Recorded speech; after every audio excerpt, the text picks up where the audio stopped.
बिस्मिल्लाहिर्रहमानिर्रहीम। अस्सलामु अलैकुम वरहमतुल्लाहि वबरकातुहू। Welcome to Storyland and very warm welcome to all of my new subscribers who have recently subscribed my channel. I hope all of you are fine and doing well. Thank you very much for your support. I'm a teacher Umar Muhammad and today we are going to read the chapter Rumpelstiltskin from New Oxford Modern English Book 2 and it is the third edition of this book. इस chapter से related और इस book से related जितने भी important और necessary links हैं सभी डिस्क्रिप्शन बॉक्स में प्रोवाइड कर दिए गए हैं and if you have any comment query और suggestion related to my content and my niche you can freely tell me in the comment box below. और अगर आप मेरे चैनल को फर्स्ट टाइम विजिट कर रहे हैं तो मेक श्योर कर लें कि आपने चैनल को सब्सक्राइब कर दिया है और वीडियो अच्छी लगे तो इसको लाइक भी कर दें। चलिए अपना आज का लेक्चर स्टार्ट करते हैं।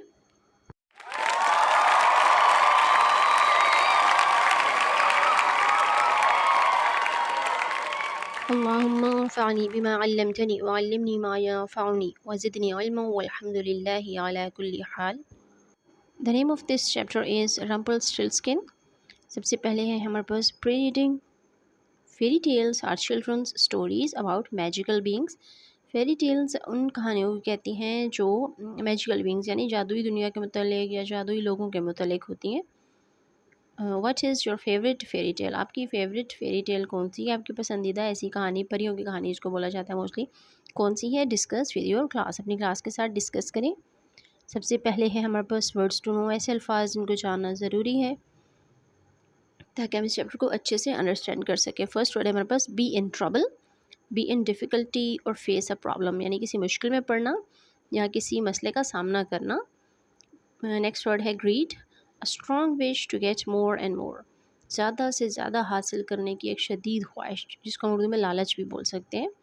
नेक्स्ट है Miller, a person who owns और वर्क्स इन अ मिल, एक ऐसा आदमी जो किसी मिल का मालिक हो या फिर उसमें काम करता है उसको हम मिलर बोलते हैं। A place where grain is made into flour, और मिल ऐसी जगह होती है जहाँ पे गंदम से या ग्रेन यानी अनाज से आटा बनाया जाता है। नेक्स्ट वर्ड है reel, a round object shaped like a wheel on which thread is rolled, और ये पहिए की तरह एक गोल सी चीज़ होती है जिसके ऊपर धागा लपेटा जाता है, रोल किया जाता है। Next is shame, something disappointing, कोई भी ऐसी चीज़ जो बहुत डिसअपॉइंटिंग मीन मायूस कुन हो, जिसको आप एक्सपेक्ट ना कर रहे हो और आपकी मर्ज़ी के मुखालिफ रिज़ल्ट आ जाए, तो इसको हम बोलते हैं डिसअपॉइंटिंग, मायूस कुन। लास्ट वर्ड है हमारे पास spin, to make thread by spinning a wheel, एक पहिए को घुमाकर धागा बनाने का जो प्रोसेस है उसको हम बोलते हैं। और इसके बाद हमारी यहाँ से स्टोरी स्टार्ट होती है। Once there was a miller, एक दफ़ा का जिक्र है कि एक मिलर था यानी एक चक्की वाला था कह सकते हैं। He had a beautiful daughter, उसकी एक खूबसूरत बेटी थी। वन डे, एक दिन, the king came writing by, बादशाह का गुज़र वहाँ से हुआ यानी बादशाह की सवारी वहाँ से गुजरी। What do you do? He asked, उसने पूछा तुम क्या करते हो? I am a Miller sir, जनाब मैं एक मिलर हूँ, मैं एक चक्की वाला हूँ। देन ही लाइड, फिर उसने झूठ बोला। My daughter spins straw into gold, और मेरी बेटी है जो कि स्पिन करती है यानी चरखा काटती है, उसको हम चरखा बोलते हैं। जब वो चरखा काटती है तो वो भूसे को सोने में तब्दील कर देती है, चेंज कर देती है। रियली, सच में? सेड द किंग, बादशाह ने कहा। I will test her in the palace tomorrow, मैं कल अपने महल में उसका इम्तिहान लूँगा। टेस्ट मीनिंग इम्तिहान और पैलेस बोलते हैं महल को, टुमारो आने वाला कल। इफ़ शी कांट, अगर वह ऐसा ना कर सकी, she will be in trouble, trouble बोलते हैं मुसीबत, अगर वह ऐसा ना कर सकी तो वो मुसीबत में पड़ जाएगी। द नेक्स्ट डे, नेक्स्ट बोलते हैं अगले को, द नेक्स्ट डे अगले दिन, the king showed the girl a room full of straw, बादशाह ने उस लड़की को एक कमरा दिखाया जो कि भूसे से या तिनकों से भरा हुआ था। एंड अ स्पिनिंग व्हील, और एक चरखा। स्टार्ट, शुरू हो जाओ। सेड द किंग, बादशाह ने कहा। I will be back in the morning, मैं सुबह वापस आऊँगा। बैक होता है वापस आना और मॉर्निंग होती है सुबह। द किंग लेफ्ट, लेफ्ट होता है छोड़ देना, लेकिन यहाँ पे इसका मीनिंग होगा कि बादशाह ने वो जगह छोड़ दी यानी वो वहाँ से चला गया। The millers daughter sat and cried, daughter बोलते हैं बेटी को, सैट मीन बैठना, एंड क्राइड रोना, तो मिलर की जो बेटी थी वो बैठ गई और रोने लगी। Just then a little man ran inside, just उसी वक्त, अ लिटिल मैन एक छोटा आदमी, रैन भागा, इनसाइड अंदर की तरफ, इसी वक्त एक छोटा आदमी अंदर की तरफ भागा। Why are you crying? He asked. Ask का मतलब होता है पूछना. Why are you crying? तुम रो क्यों रही हो? उसने पूछा तुम क्यों रो रही हो? Soft का मतलब होता है सिसकियाँ लेना. लड़की ने सिसकियाँ लेते हुए कहा मेरा नेकलेस. नेकलेस बोलते हैं गले के हार को जो उसने गले में पहन रखा था. उसने बोला मैं ये तुम्हें दे दूँगी. The little man took the necklace. उस छोटे आदमी ने नेकलेस ले लिया and started working. Started होता है शुरू करना, working काम. और उसने काम करना शुरू कर दिया. By morning सुबह तक the reels were full of gold. जितनी भी जो रील्स होते हैं नलकियों को जिसके ऊपर धागा लपेटा जाता है, जितनी भी रील्स थी वो सोने से भर चुकी थी. फुल होता है भर जाना. The king was pleased. बादशाह बहुत खुश हुआ. But he was greedy. लेकिन वो लालची था. प्लीज का मतलब होता है खुश होना और greedy लालची. He took the girl to a larger room. took होता है ले जाना. गर्ल लड़की को to a larger बड़ा जो पहले वाले रूम से बड़ा था. इसमें जब सेकंड इसकी हम डिग्री यूज़ करें एडजेक्टिव की तो ये दो चीज़ों का आपस में कंपैरिजन करने के लिए यूज़ होती है. यानी पिछले रूम के मुकाबले में ये रूम बड़ा था. वो वहाँ ले गया लड़की को. He told her उसने उसको बताया to spin the straw कि वो भूसे को चरखे में गाते and left और वो वहाँ से चला गया. She sat and cried. वो बैठी और रोने लगी. The little man came again. छोटा आदमी दोबारा आया. Again का मतलब होता है दोबारा. This time इस दफ़ा he took her ring. उसने उसकी अंगूठी ले ली. The king saw the gold in the morning. बादशाह ने सुबह सोना देखा. And his eyes twinkled. और उसकी आंखें चमकने लगी with greed लालच से. He took the girl to a hall full of straw. अब वो लड़की को एक बड़े से हॉल में ले गया जो कि भूसे से भरा हुआ था. Spin said the king and left. बादशाह ने कहा चरखा काटो और वो वहाँ से चला गया.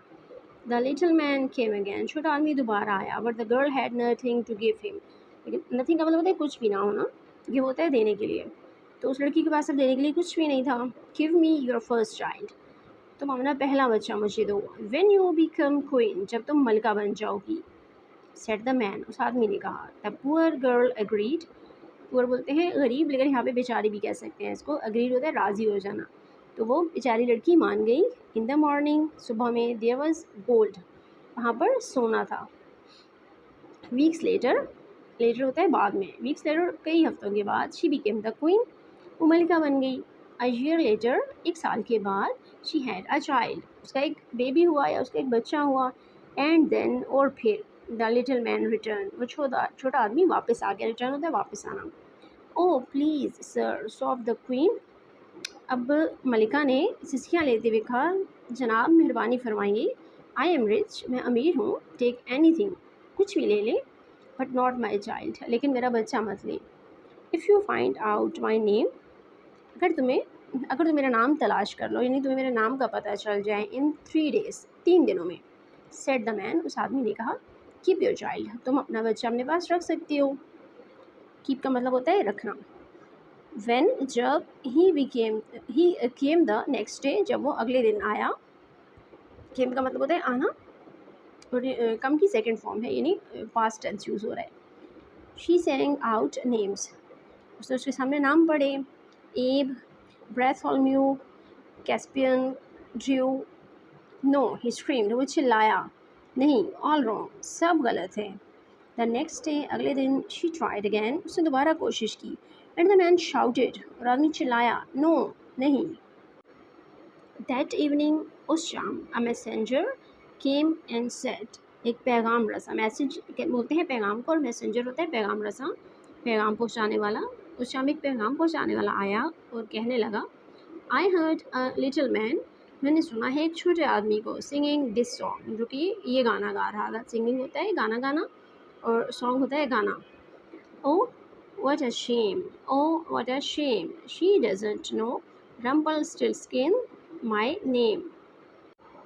यानी गाना क्या है कि कितनी शर्म की बात है. कितनी शर्म की बात है. वो नहीं जानती कि मेरा नाम रम्पलस्टिल्टस्किन है. द नेक्स्ट मॉर्निंग अगली सुबह the happy queen told the little man. उस खुश मलिका ने यानी कि वो बहुत खुश थी तो उसने छोटे आदमी को बताया रम्पलस्टिल्टस्किन यानी उसका नाम बताया कि तुम्हारा नाम ये है. He stamped his feet in anger. Stamp होता है ज़ोर से पटक देना अपना पाँव ज़मीन पे. और एंगर बोलते हैं गुस्से को. गुस्से से अपना पाँव पटका. A deep whole appeared under him. उसके नीचे एक बहुत बड़ा गड्ढा ज़ाहिर हुआ. अपीयर्ड होता है ज़ाहिर होना और डीप होता है गहरा. अंडर नीचे, जहाँ उसने पाँव अपना पटका था। And he disappeared for ever. Disappear mean वहाँ से गायब हो जाना, फॉर एवर हमेशा के लिए, तो वो वहाँ से हमेशा के लिए गायब हो गया। And now its operation time और एनालिसिस टाइम की स्टोरी से हमें क्या मॉरल मिलता है। सबसे पहले हम देखते हैं कि उस पुअर गर्ल के जो फादर हैं उन्होंने झूठ बोला और किंग से बोला कि मेरी बेटी गोल्ड बना सकती है, और किंग उसको ले गया पैलेस में और वहाँ पे उसने उसको गोल्ड बनाने को कहा। और जब उसने रम्पलस्टिल्टस्किन के साथ अपना मुआहदा किया, या उसका जो भी उसने उसके मुताबिक उसने उसको अपना नेकलेस दिया, और उसके बदले में रम्पलस्टिल्टस्किन ने अपना उसको सर्विसेज दी, यानी उसको गोल्ड बना कर दे दिया। यहाँ पे बताया गया कि उसका फादर कोई अच्छा आदमी नहीं था। फिर उसके बाद दूसरी चीज़ है कि किंग भी बहुत ग्रीडी था, यानी एक दफ़ा उसने गोल्ड बना के दिया, फिर उसने दोबारा गोल्ड बनवाया, फिर तीसरी दफ़ा और ज़्यादा गोल्ड बनवाया। थर्ड टाइम जब उसने प्रॉमिस किया रम्पलस्टिल्टस्किन के साथ, उसे पता था वो हर दफ़ा ही कोई ना कोई चीज़ मांगता है उससे, और उसके साथ यानी नेकी तो नहीं कर रहा ना, वो एक डील कर रहा है उसके साथ। तो किंग तो ग्रीडी था ही यहाँ पे। फिर जब उसने इसको बोला कि तुम क्वीन बन जाओगी और तुम अपना बेबी मुझे दे दोगी, तो यहाँ पे लड़की भी ग्रीडी हो गई कि उसको पता था किंग इतना बुरा आदमी है, और उसने फिर भी उससे शादी की। और लास्ट में जब वो बेबी लेने के लिए आया रम्पलस्टिल्टस्किन, तो उस वक्त उसने दोबारा से उसके साथ एक डील की। एंड में उसने जब वो बेबी को लेने आया तो दोबारा से डील की कि अगर तुम मेरा नाम गेस कर लो तो तुम्हारा बेबी तुम अपने पास रख सकती हो। और जब उसने गेस कर लिया तो उसमें वो बहुत ज़्यादा गुस्सा हो गया और उसने पाँव पटका ज़मीन पे। और the story of this chapter is quite confusing because एक टीचर होते हुए मुझे इसका मेन आइडिया समझ नहीं आ रहा। तो एक बच्चे के लिए तो ये काफ़ी मुश्किल है, मतलब उसको वो इससे क्या सबक लेगा मुझे नहीं समझ आ रही।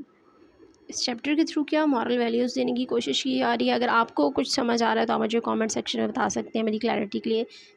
This was the end of this lecture. Thank you for watching. सुब्हानकल्लाहुम्मा व बिहम्दिका नशहदु अल्ला इलाहा इल्ला अंता नस्तगफिरुका व नतूबु इलैक। अस्सलामु अलैकुम व रहमतुल्लाहि व बरकातुहू।